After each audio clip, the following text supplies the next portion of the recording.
Sizlar ham e'tibor beryapsizlarmi? Oxirgi paytda odamlar hayvonsevar, ya'ni mehribonroq bo'lib ketyapti.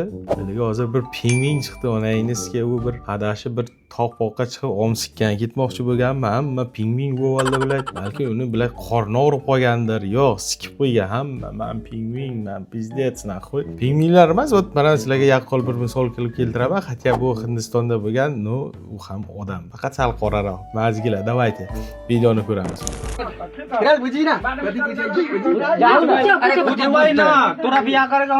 Xullas kalom, bu yerda odam savdosi ketyapti, ya'ni sovchilar kelib bunaqangi bularga qiz bolani turmushga beryapti. Bu yerda majburiy turmushga chiqish, orqada bitta kazyol ham bor, onangizga bilan o'tirishga qaranglar. Ovqat yeyapti. Qiz bolani unashtiryapti. Malolyetka skорее всего. Mana shu turish, o'sha pingvinga o'xshatib yubordim. Qiz bola realni norozichilik bo'yicha turmushga chiqyapti. Haromicha onangizga yalangoyoqcha biladi, uzukchami bu nima o'zi olib kelgan, endi skорее всего ota-onasi o'z qizchani sotib yuborgan. Qorozor. Mana sizlarga yaqqol pingvin emas, odamzodning taqdiri. Aynan foto.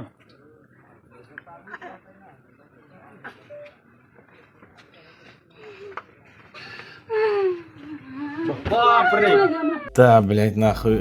Da, bu lesbiyskiy seks emas, u opacha basharasiga prostataga o'tirmadi. No, ko'ryapsizlarmi? Вот yaqqol misol sizlarga, блядь. Qo'yinglar naqo'y, pingvin naqo'y. Pingvinga ichingiz achiydi-da, lekin bilan qiymali mol go'shtidan shashlik olib keldi deyishdan bir dalbayoblikda.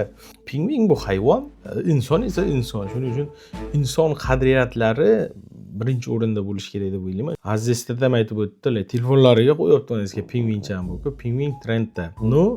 Odamzodning hayoti hozirgacha qaysidir joylarda, Hindistonda bekorga aytmadim, bunaqangi holatlar bizga ham begona emas. Lekin qiz bolani narxi bilan ota-onasi dogovor qilib bilan optim kartochkada berib yuboradi, qiz bola keyin vaqt qo'yib, o'g'il bola ham bir onangizga kuyovchi ham bir harom bo'lib chiqishi mumkin. Oila ajrashib ketadi. Shuning uchun pingvinni emas, odamzodning suka qadriga yetaylik.